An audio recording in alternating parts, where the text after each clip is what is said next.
안녕하세요. 이번 시간을 함께할 윤상철 회계사입니다. 저는 3일 회계법인에서 회계 감사와 텍스, M&A와 같은 다양한 업무를 경험했고요. 지금은 한 유명 스타트업에서 M&A 리드로 활동하고 있습니다. 저 스스로 창업을 고민하기도 하면서요. 기회가 될 때마다 다양한 기업을 만나서 고민을 나누는 편입니다.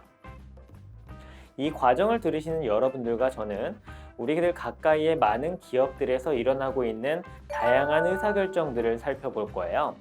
그리고 그 의사결정의 준비 과정에서 회계가 어떤 역할을 하는지 알아볼 겁니다. 최근에 금리가 많이 올랐죠. 금리가 오르면서 정기 적금이나 예금에 가입하는 분들이 늘어나고 있는데요. 투자 상품을 선택할 때 여러분들은 무엇을 고려하나요? 투자 수익으로는 이자율, 그리고 투자 기간으로는 만기를 고려하시겠죠? 그 기간 동안에 돈을 넣기 위해서 자금 개혁도 세워야 되고, 만기 때 받을 원리금으로 다른 투자처를 또 찾기 위해서 준비도 할 겁니다. 제가 지금 회사에서 하는 업무도 비슷합니다.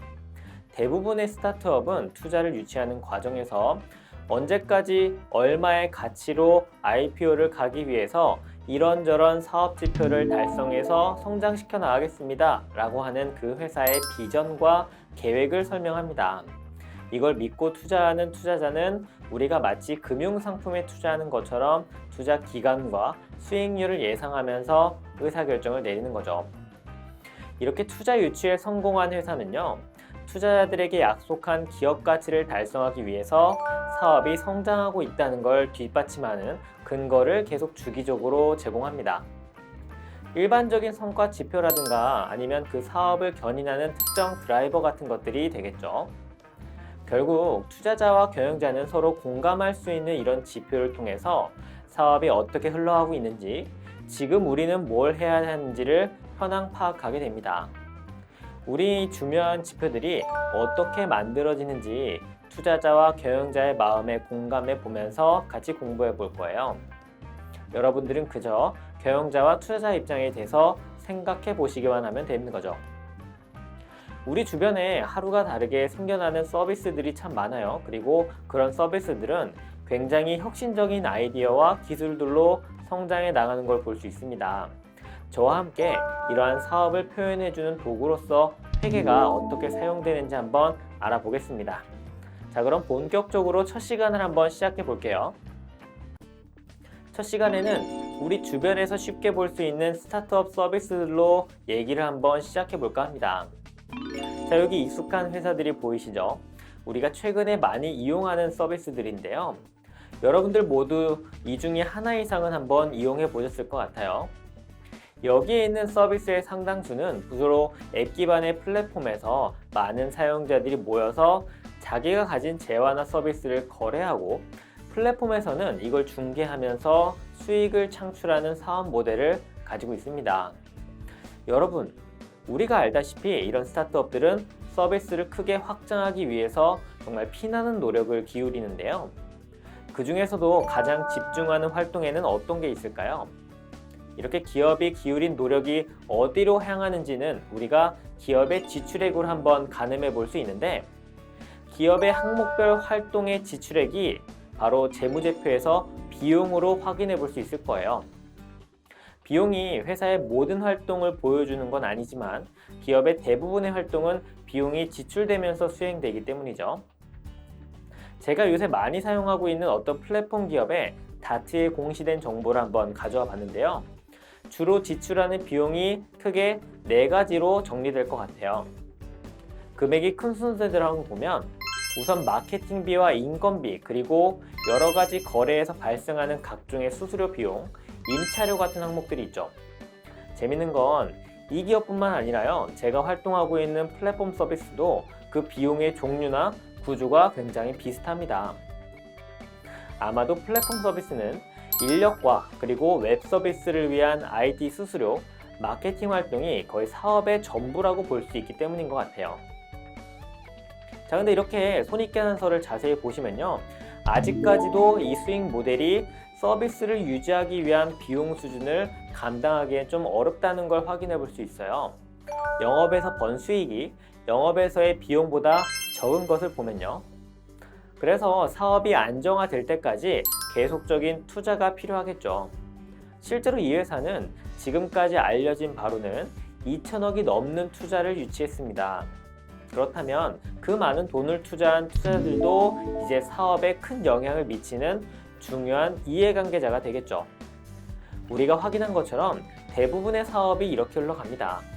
사업을 시작하기 위해서 경영자는 사업 모델이 안정화될 때까지 계속 투자를 유치해야 되고요. 투자자의 존재는 그렇기 때문에 사업의 존립에 굉장히 중요한 영향을 미치게 되죠. 그러면 투자자는 보통 어떤 분들일까요? 투자자는 사실 특별한 자격 요건이 있지는 않아요. 투자할 수 있는 현금을 보유한 누구나 투자가 될 수 있죠. 실제로 초기 단계 기업부터 대기업까지 투자 받는 기업의 규모에 맞춰서 아주 다양한 투자자가 존재합니다. 창업가도 사실 초기 자본을 부담하기 때문에 엄밀히 말하면 투자자라고 할 수 있겠고요.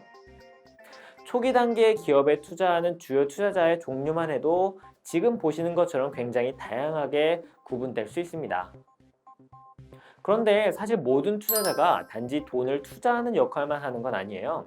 아까 투자를 받는 기업의 규모에 따라서 다양한 투자자가 있다고 말씀드렸죠. 일반적인 투자자는 주주로서 경영자를 선임하거나 영업 성과인 이익을 배당받는 역할을 수행하기도 합니다. 초기 기업에 주로 투자하는 엑셀러레이터와 벤처 캐피털 같은 투자자들은요, 일반적인 투자자의 역할에 더해서 기업을 위한 보육 활동과 네트워킹 역할도 전문적으로 수행하는 경우가 많아요.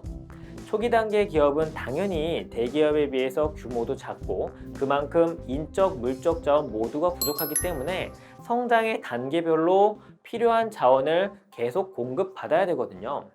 그래야지 인지도 높은 브랜드도 만들고 필요한 고급 인력 영입하고 그리고 영업선을 개발하는 이런 작업들이 모두 자원이 필요한 활동들이거든요.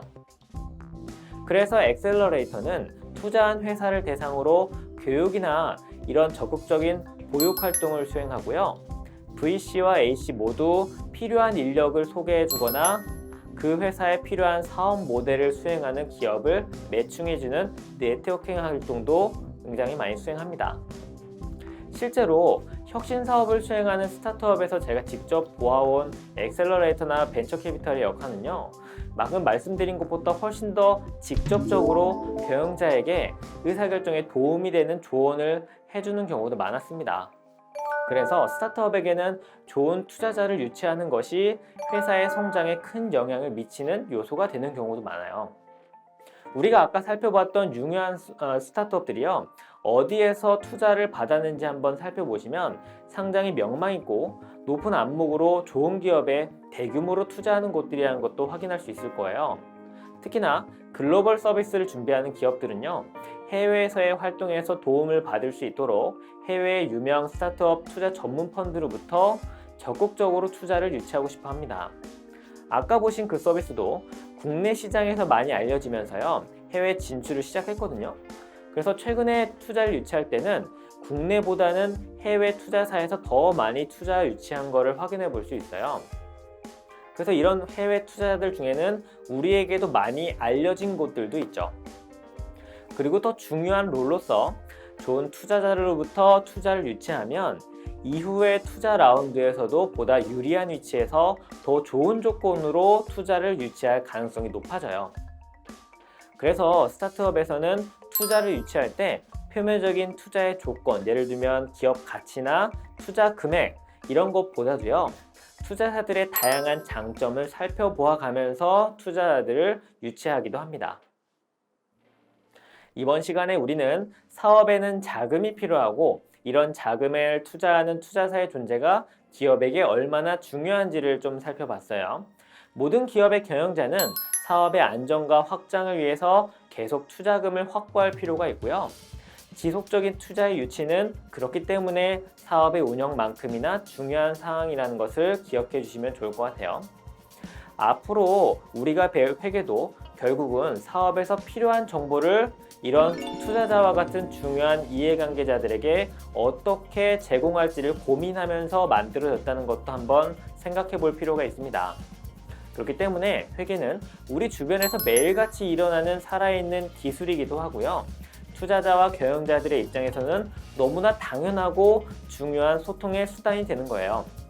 이들의 입장에서 생각할 줄 알아야 회계의 근본적인 목적에서부터 디테일한 분석까지 깊이 있는 이해가 가능해질 거라고 생각합니다. 자, 그럼 다음 시간부터는 본격적으로 기업의 경영활동 과정에서 어떤 의사결정들이 일어나는지, 그리고 투자자와 경영자들은 어떤 특징들이 있는지 한번 자세하게 알아가 보도록 하겠습니다.